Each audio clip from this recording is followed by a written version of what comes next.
흉내내과 김상목의 넷장으로 삽시다 신바람 강의 제66강을 시작하겠습니다. 이번 타이틀은 스트레스는 때로 즐겁고 스릴이 있어서 좋다. 그것도 이제 지금 강한 스트레스, 몸에 해로운 스트레스,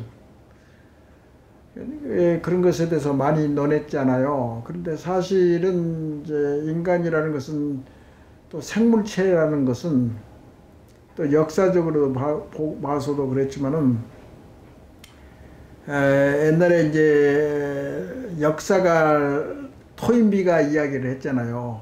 그것도 이제 생물체의 성질하고 조금 비슷한 건데, 인간 역사에서는 자극에 대한 반응의 결과다. 그런 말을 했어요. 역사가 아닌데 인문학을 한 철학자죠. 그러니까 자극에 대한 반응의 연속이다. 아주 당연한 말이죠. 그렇지만은 이런 말도 되잖아요. 자극이 제일 심한 게 뭐냐면 전쟁이라고. 인간은 항상 전쟁하고 싸우고 그런 이제 속성이 있어서 그걸 극복하고 또 뉘우치고, 예를 들어서 1차 대전, 제2차 대전에 아주 서로 피해가 많고, 그래서 이제 거기에 대한 이제 일종의 사건이라고, 그게. 그러니까 인간 모든 이제 인류에 대해서 악영향을 끼친 하나의 사건, 이벤트, 계기가 된단 말이죠. 그러면 먼저 강의에서도 마찬가지로 항상 인간은 이제 계기가 있어가지고 자기의 마음의 변화가 생긴단 말씀이에요.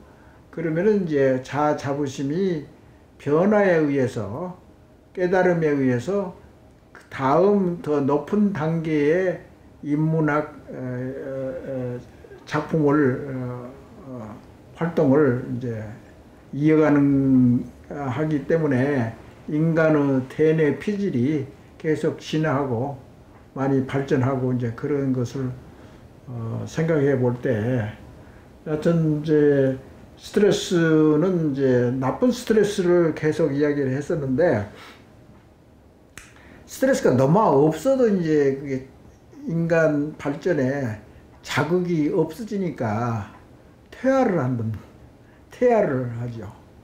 그러니까 예를 들어서 심해에 있는 물고기들이 뭐 볼 필요가 없고 광선이 없으니까 눈이 아주 퇴화돼 가지고 시력이 없다고 그러잖아요. 심해에서 살고 있는 물고기들은. 그러니까 필요 없으면은, 자극이 없으니까, 빛에 대한 자극이 없고 봐야 되지 이제 적을 예를 들어서 피한다든가 대결을 한다든가. 근데 눈이 이제 쓸모가 없으니까 자꾸 눈이 적어져 가지고 진화해 가지고 눈이 거의 뭐 시력이 없다고 그러잖아요. 심해 이제 동물들은. 근데 그것과 마찬가지로 스트레스도 어느 정도는 적절한 양의 스트레스가 있어야지 이제 인간이 발전하는 그런 이제 요소가 있는 거죠. 그래서 뭐 모든 사람들이 전부 다 이제 경험을 해 보셨겠지만, 심신이 필요하고 자기가 목표도 현실적인 목표를 위해서 정진하면 그래도 성공을 하고 그러면 괜찮은데, 이제 비현실적으로 목표를 세워 가지고 노력을 해봤자 이제 성공하지 못하면 좌절하고, 그러면은 이제 모든 기진맥진 자아 자부심이 고갈되고,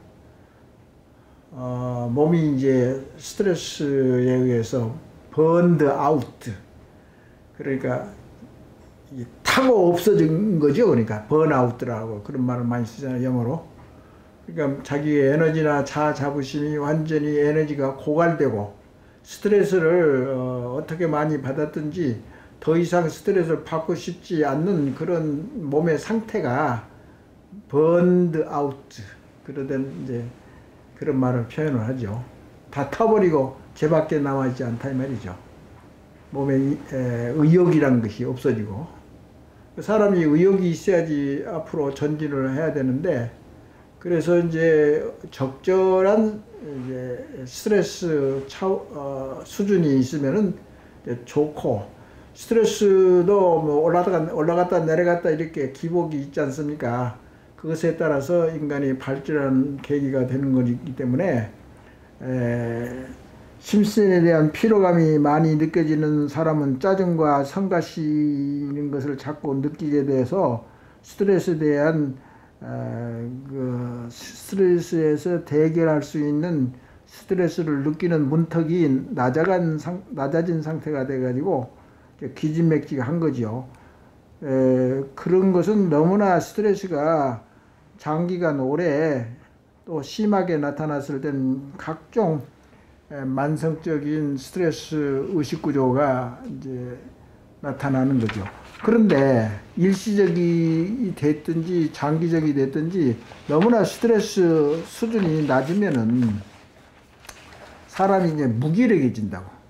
너무 스트레스 레벨이 너무나 낮아가지고 있으면은 말이죠.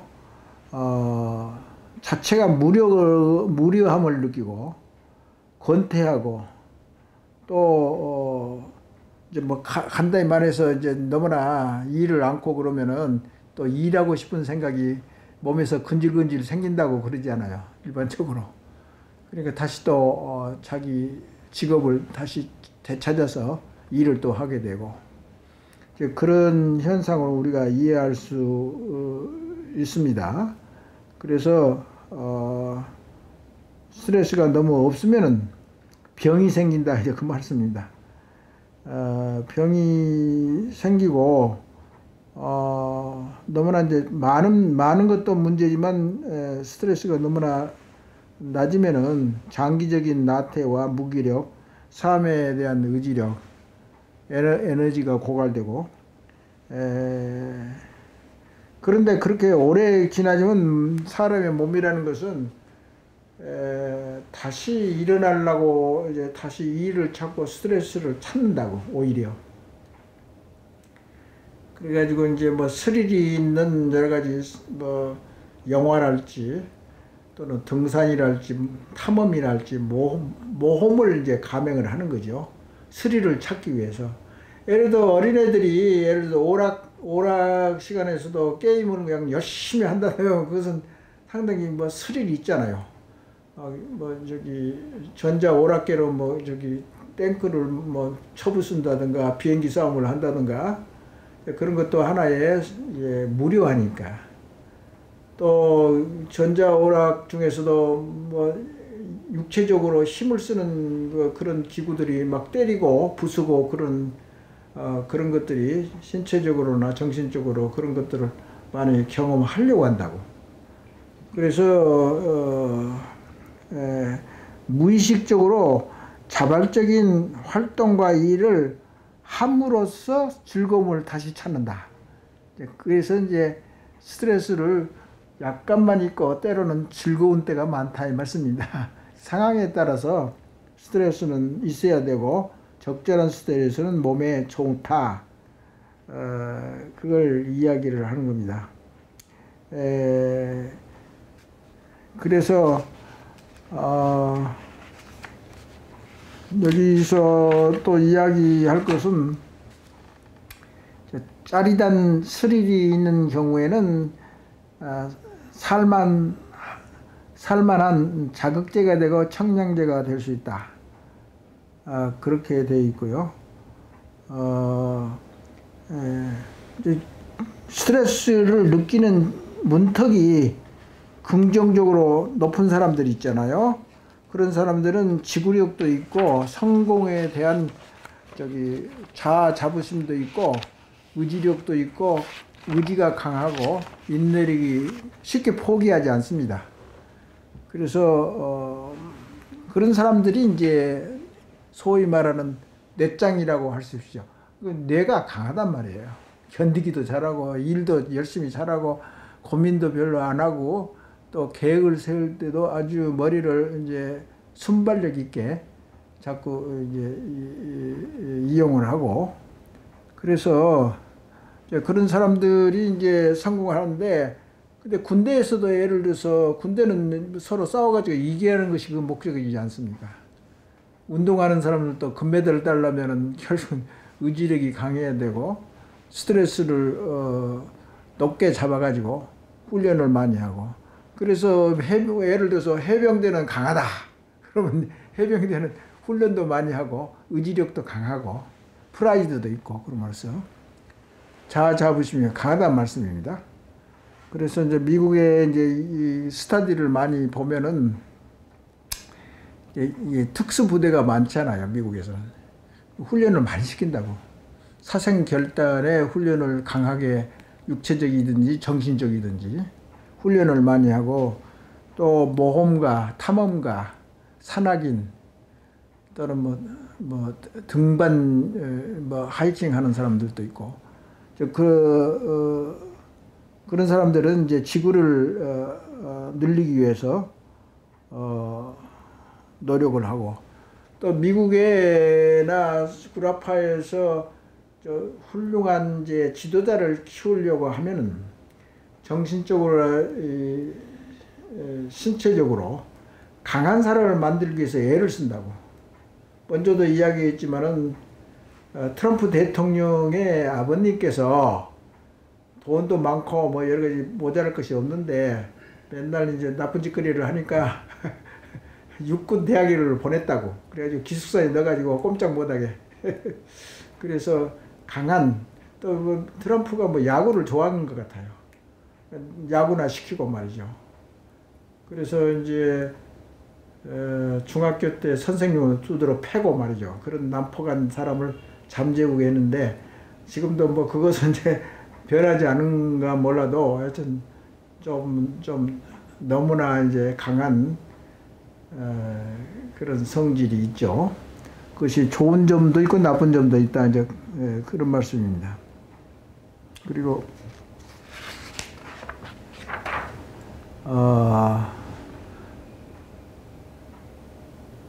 그래서 이제 문턱이 스트레스를 느끼는, 문턱이 높은 사람은 스트레스를 어지간하 하면은 잘 느끼지 않고 의지가 강하고 높은 자부심이 있는 사람들은, 예를 들어서 그런 사람들이 히틀러나 스탈린이 되고 뭐 트럼프는 아직 뭐 이야기할 계제가 아니고, 예를 들어서 히틀러나 스탈린은 그런 이제 문턱이 높은 사람인 것 같아요.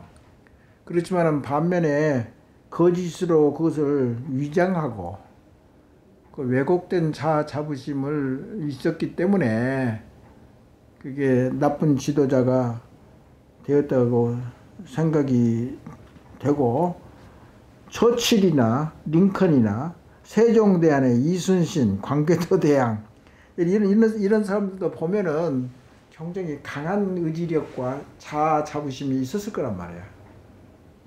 그래서 뭐 과거에는 뭐 영토 확장이 주가 되겠지만은, 그래도 현대에서는 아까도 이야기했지만은 심지가 약한 연예인들은 마약으로 빠진다든가 또는 뭐 자살을 쉽게 한다든가 그런 것이 많잖아요. 미국 사회에서도 마릴린 먼로랄지 엘비스 프레슬리 이런 친구들은 의지력이 뭐 약해가지고 마약 때문에 다 죽었다고 그렇게 되어 있잖아요. 그러니까 이제 심지가 약한 사람들, 자부심이 약한 사람들, 뒷심이 없는 사람, 그런 사람들은 연예인이 됐든지 뭐 딴 원인이 됐든지 자살하는 걸 잘하고, 시험에 실패한 것을 못 이기고, 여유가 없는 이제 뭐 실직자라든가 가장 파탄을 겪은 사람, 뭐 이별한 사람, 이런 사람들은 급격히 스트레스가 하강해 가지고 자살하고 우울증에 걸릴 수가 있는 겁니다. 그래서 이런 것은 이제 실직자들이 이제 스트레스가 많은 것은 사실인데, 이제 IMF 때 내가 메모를 하나 했는데, 어디 신문인가 봤는데, IMF 때는 대량으로 실업이 많았잖아요. 경제도 안 좋고. 그래서 그때 당시에 그 어떤 분인데 확실히 기억이 안 나는데, 10개명, 동아일보에서 발표한 것을 내가 적어 놓은 거 있는데, 어떻게 이제 실직자들은 스트레스를 극복할 수 있느냐. 첫째, 무능하다고 자책하지 말고 자기 능력을 믿어라. 이게 말은 쉽죠. 자기 능력을 믿으라. 그런데 이제 믿으라는 것은 갈고 닦아야죠. 그런 것도 돌을 닦아야죠. 인내해야죠. 둘째는 너무 장시간 빈둥거리지 말고 너무 오래 잠자지 말 것. 그 비실비실하지 말고, 그러면 자기 비하가 되고 이게 자꾸 스트레스 레벨을 자꾸 줄이려고 그러는데, 결국은 생물체는 좋은 살아남기 위한 방향으로 변하고 깨닫고, 이게 세포가 됐든지 뭐 신경 전달 물질인데 그런 방향으로 다시 재생하고 또 좋은 방향으로 발전하는 그런 성질이 있습니다. 그게 이제 원자 물리학에서 뭐 그런 말이 뭐 나오기도 하고, 그런 법칙이 있고 뭐 그러는데, 그 다음에 이제 셋째는 사회나 대통령 탓하지 말고 내 탓으로 하라. 넷째로 가정을 안식처 삼고 가족과 함께 가사를 분담하라. 아니 뭐 남자가 뭐 실직자가 되면은 와이프를 위해서 최선을 다해야죠. 뭐 별 도리가 없잖아요. 도리보다도 그게 자연스럽다 이 말씀입니다. 다섯째는 재수를 하는 마음으로 미래를 준비해라. 여섯째는 심사숙고하고 섣부른 창업을 하지 말라. 그 자신감이 없을 때는 사업을 해봤자 다시 또 망할 가능성이 많죠. 바쁘게 움직이며 일거리를 찾아라. 3D 업종이 됐든지 뭐가 됐든지 그 정신을 살리자 이거죠. 가만히 있어봤자, 백수 건달로 있어봤자 얻은 것이 없습니다. 3D 업종이라도 가서 땀을 흘려봐야지 뭐가 새로운 자기 마음의 변화가 생기는 거고 계기가 생기는 것이, 감을 익었으니까 입 벌리고 있어가지고 감이 저절로 떨어지지 않습니다. 자기가 다시 재생하기 위해서는 변화를 일으키고 깨달아야 되고, 그래야지 자기 스스로 힘을 기르게 되는 거죠. 일곱 번째, 바쁘게 일거리를 찾아라. 여덟 번째, 생활의 계획을 세워서 운영하라. 아홉 번째, 열 번째라고 했는데, 아홉 번째는 열정을 쏟을 새로운 목표를 설정하라. 뭐가 됐든지 간에 자기가 좋아하는 거. 그리고 열 번째 마지막은 자선단체, 지역사회단체에서 소속해요. 봉사도 하고 소속감을 유지해라. 그러면 이제 그런 이제 봉사활동도 나도 미국에서 많이 해봤지만 자신감이 생기고 아주 좋아요. 조그마한 이제 사회봉사를 하면은 뿌듯하고 플러스 얻은 것이 상당히 많아요. 근데 특히 실직자들은 용감하게 움직여야 된대요. 그래서 그 중에 또 뭐 가벼운 운동과 스포츠는 항상 몸을 단련하고 자극을 받는 데 있어서 좋은 일이죠. 그리고 이제 뭐 어린애들이 태어난 지 얼마 안 되는 자녀가 있는 경우는 부모로서 교육에 따르는 여러 가지의 조절과 관리 능력을 겨우 이제 공부를 하고, 또 애를 낳는 데 있어서, 기르는 데 있어서 옛날에 아버지 때, 할아버지 때 하는 대로 그냥 하고 그러면은 그게 재미가 없습니다. 애가 어떻게 커지는지 책도 보고, 육아법 뭐 그런 것도 다시 또 재점검해서 공부를 하면 쏠쏠하게 그 자녀들하고 유대관계도 높아지고, 그 사랑을 주는 것 같이 소중한 건 없거든요. 사랑을 받는 것은 아주 쉽다고. 줄지를 몰라가지고 고민하는 사람이 많은 것 같아요. 그러니까 그런 것을 함으로써 자기 정신력을 강화시키고 사회에 봉사하고, 그러니까 봉사 그 자체가 뿌듯하다고. 결국은 이제 그런 것을 경험을 해봐야 알지 어떻게 알겠습니까? 여튼 뭐 이 정도로 이번 강의는 마치겠습니다. 감사합니다.